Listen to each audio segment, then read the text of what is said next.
Conversación con Rodolfo Santangelo, economista, fundador de la consultora que lleva junto con Melconian las letras del apellido de cada uno de ellos, MS Consultores, presidente de la consultora Macroview, se desempeñó dentro del Centro de Estudios Monetarios del Banco Monetarios y Bancarios, de la Gerencia de Programación Monetaria en el área de estudios externos del Banco Central de la República Argentina.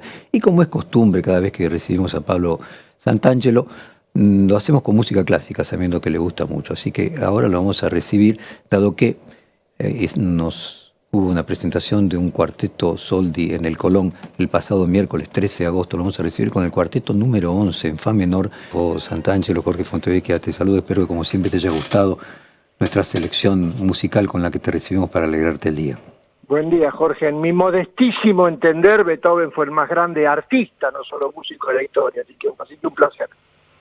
La acertamos nuevamente entonces. Vos fuiste uno de los economistas que también acertó que el índice de inflación de julio iba a ser 4%. ¿Qué perspectiva le ves hacia adelante? Apelamos a tu función oracular. ¿Cómo sigue esto? Sí, bueno, nosotros hacemos una medición, así que más que un acierto es mérito del equipo nuestro que lo mide. Pero a partir, cuando hacemos futuros, sí, ya son más pronósticos. Mirá, estamos en la escalerita descendente, donde como cuando uno hace regímenes, mucho más difícil bajar los últimos kilitos, los últimos puntitos, bajar de 5 a 4, de 4 a 3, de 3 a 2, que lo que fue en su momento de pasar de 20 a 15, a 13, a 11. Son estos momentos donde hay que quebrar la inercia de los precios que aumentan. La propia política económica se autoimpuso un objetivo ambicioso, que es el 2% mensual, porque a eso está aumentando el tipo de cambio oficial. El ministro habló de 0, pero eso no tiene ninguna importancia. Dice, yo creo que vamos a tener un agosto que probablemente empiece con 3, y 3 y pico, no lo sabemos, todavía hay algunas cosas que suben, pero también en agosto hay otras que bajan, así que van a dar en 3 y pico.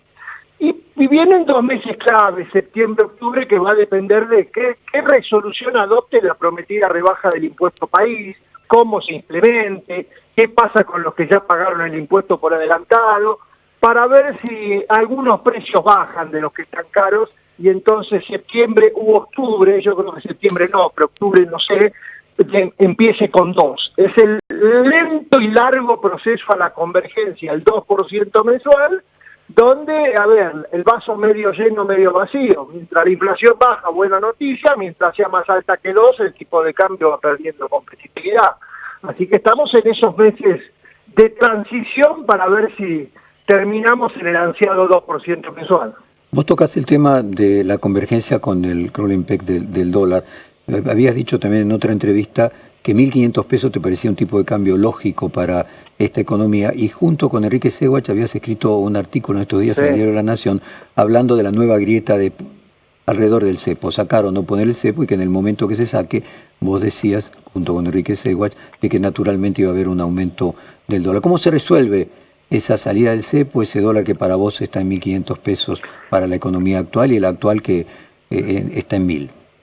Sí, con pragmatismo y sin ir a ningún extremo de la grieta. O sea, si alguien cree que la primera prioridad de la política económica es salir del control de cambio, liberar y unificar hoy, va a cometer un error enorme, porque si hoy se libera el cepo, va a haber salida de fondos, ingreso de fondos. Y al mismo tiempo no quedarte en el inmovilismo actual, o muy lento son las medidas de ir sacando controles innecesarios. Nosotros escribíamos con Enrique que hay 3 controles que van a continuar en la Argentina por bastante tiempo. La posibilidad de comprar dólares para ahorrar y mandarlos al exterior, eso va a seguir restringido, porque Argentina no se puede dar el lujo de la fuga de capitales.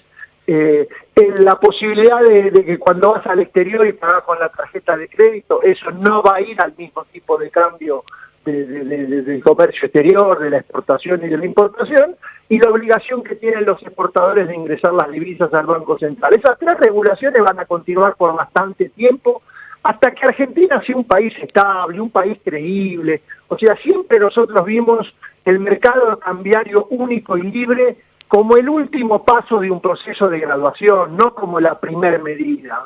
Vos tenés que empezar por los cimientos y por el pozo un edificio, no por el penthouse. Ahora, ha venido muy lento.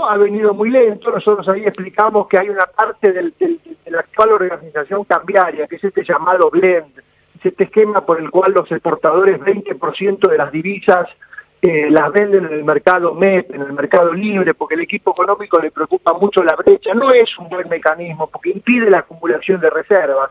Nosotros creemos que va a haber que hacer modificaciones, veremos cuándo. Y me parece que todo eso que escribíamos en la nota y lo que creemos en materia cambiaria, que es que básicamente las soluciones por lo general pasan por el medio, no pasan por los extremos, se van a resolver en el acuerdo con el fondo. El acuerdo con el fondo, que veremos si viene en diciembre, en noviembre, o lo esperan a Trump y es a principios del año que viene, si es que gana Trump, por supuesto, va a ser el nuevo ordenador de la política económica. La primera etapa de emergencia financiera como que terminó allá por mayo, junio, y ahora estamos en una transición media rara, el equipo económico obsesionado con esto de que la inflación baje, pero el próximo paso importante va a ser el acuerdo con el fondo, que veremos exactamente cuándo se concreta. Rodolfo quiere sumarse aquí a las preguntas de Elizabeth Becher. Rodolfo, buenos días. Recién mencionabas la situación el planteo respecto de una salida del dólar blend, ¿no? Del esquema del dólar blend.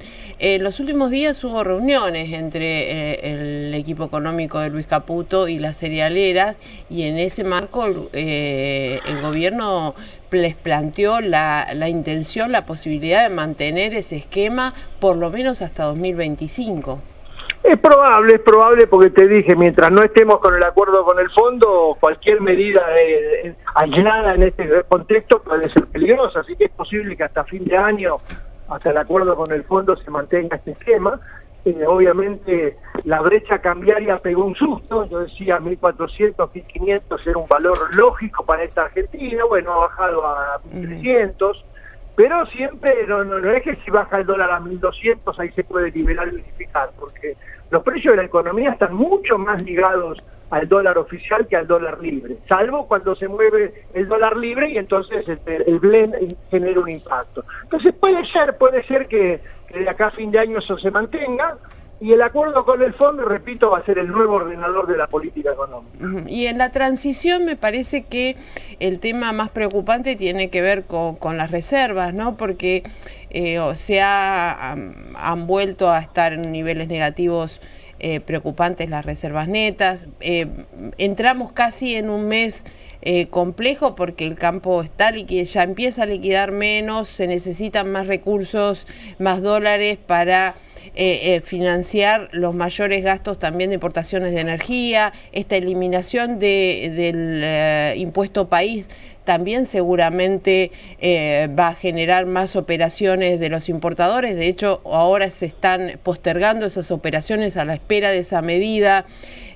¿Cómo resuelve el esquema de las reservas tan acotadas? ¿Cómo se resuelve en la transición? Sin lugar a dudas es el problema número uno. Yo te diría que de todo lo que mencionaste, para mí hay otro que es más preocupante, que se junta la naturalidad del paso del tiempo, que es que para septiembre, octubre los importadores como que empiezan a pagar dos facturas simultáneamente, las que pagaban antes cuando se pagaba a 120 días y las que se pagan ahora cuando se paga a 60 días. Así que octubre, noviembre vas a tener mucha demanda de divisa de importador. Y yo creo que bajo este esquema del blend y lo que tenemos hoy no se va a solucionar. O sea, la caída de reservas va a continuar. La caída de reservas es consecuencia de lo que pasa en el mercado cambiario y lo que pasa con la deuda. En el lado de la deuda puede ser que venga algún financiamiento adicional del Banco Mundial o del BID, o se está hablando de esta operación repo con garantía de títulos públicos, pero que es para zafar un mes. El mercado cambiario no da avisos de cambiar, viene algún elemento de mala suerte como la caída del precio internacional de la soja, el productor que está ahí retaseando su venta de divisas, o que le entrega la soja a la aceitera pero no le fija el precio, con lo cual se exporta pero no puede ingresar la divisa, cosas muy puntuales del sector. Y yo te diría que eso va a continuar así, sí, claramente a la muy buena performance de acumulación de reservas que hubo hasta mayo le sigue un periodo junio-noviembre malo, muy malo. Bueno, la economía siempre está, o muchas veces esta parte de los pies y esta parte de la cabeza. Ahora que vienen mejores noticias de inflación, vienen peores noticias cambiarias.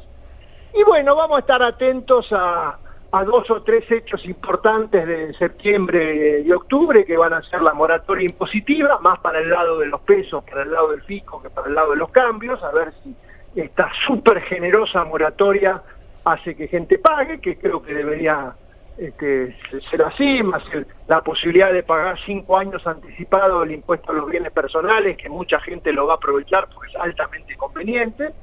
Y del otro lado el blanqueo. El blanqueo es la gran incógnita, si se están generando las condiciones para que los que volvieron a negrear dólares, ya sea en Nueva York o en el colchón, los reintroduzcan al sistema financiero, los coloquen en los bancos, por lo menos hasta fin del 2025, o si todavía hay una sensación de incertidumbre y riesgo que la gente diga, mira, yo no, por ahora no quiero blanquear nada, así que no va a ser ni blanco ni negro, pero va a ser, quiero decir, qué número de blanqueo aparece. Hay 20.000 millones, 30.000 millones.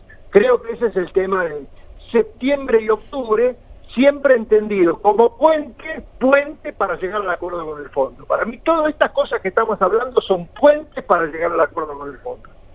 Rodolfo, con Carlos Melconian y Jerry de la Paulera hicimos el jueves pasado un evento en el Malva tratando de explicar la economía de Milei, cuando muchas veces utilizaba figuras como dolarización endógena, si había exógena y una cantidad de neologismos que confunden a los legos y no sé si incluso a los economistas. Y como habrás visto esta semana, otra vez volvió a criticar al gremio de los economistas, al que los coloca en una posición de falta de capacidad cognitiva supina entre todos en todos los graduados universitarios. Y ahí quería hacerte una pregunta. Vos mencionabas, junto con Elizabeth, el tema de las reservas. Él dice, son unos burros, porque yo no voy a pagar la deuda con la reserva del Banco Central, yo voy a pagar las reservas con el superávit del Tesoro. Y como continuamente para aquellos que son legos, las diferencias entre la deuda del Banco Central con las LELIQ, o las deudas del Tesoro con otro tipo de bono, o las reservas del Banco Central y el superávit que pueda tener el Tesoro para pagar la deuda externa, resultan para mucha gente una especie de discusión lingüística, porque es un bolsillo u otro. Me gustaría que vos nos explicaras si realmente no necesita reservas para pagar la deuda, porque finalmente la va a pagar con el superávit fiscal, y cómo se hace de los dólares del superávit fiscal en pesos cuando $2 los tiene el Banco Central. Te contesto, primero te felicito por el seminario, leí en el diario del domingo íntegramente todo, y más allá de que invitaste a 2 hinchas de Racing, bueno, algún defecto había que tener, pero muy buen seminario, así que me encantó todo lo que leí. Muy bueno tu punto, las críticas del presidente, yo directamente ni las escucho, porque a mí me interesa lo que opina el mercado libre, que es el que nos contrata, pero es muy bueno tu punto. Punto número 1, sí son necesarias las reservas, afirmación contundente. Los países que más bajo riesgo país tienen en la región, los México, los Brasil, los Colombia o los Chile, son los que tienen más reserva que deuda. Esa es una definición contundente. O sea, los países tienen que tener reservas. El presidente tiene razón en que para que el Tesoro le compre las reservas al Banco Central necesita superávit fiscal, sin lugar a dudas.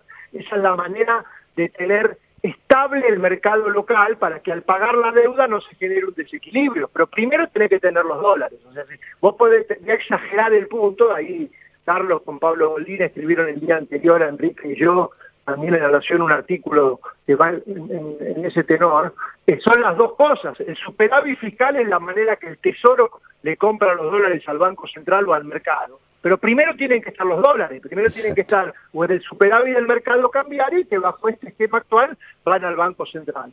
Así que es absolutamente necesario salir del negativo de las reservas, ir a un positivo. A largo plazo, si pudiéramos de acá a 10 años repetir la performance de los... Brasil tiene 400.000 millones de dólares de reserva, Perú tiene 70.000, Chile tiene 50.000, vos tenés que esos países tienen reservas al cohete. Entonces, es un objetivo central. ¿Dónde son las dos cosas? Es el superávit del mercado cambiario para acumular reservas y el superávit fiscal para que sean compradas genuinamente. Esto es más viejo que mi abuela en términos de análisis económico, y no hay ninguna novedad. Y hoy estamos teniendo un problema de que el mercado cambiario, por esta organización que tenemos y por también agravado por las cuestiones internacionales, está muy, muy finito y se refleja en un riesgo país alto. El mercado es sabio y sube el riesgo país cuando ve que el país deja de acumular reservas. Muchísimas gracias, querido Rodolfo. Te despedimos entonces con el mayor artista de la historia de la humanidad, con Beethoven, cuarteto número 11 en Fa menor, opus 95 de la Hungarian String Quartet.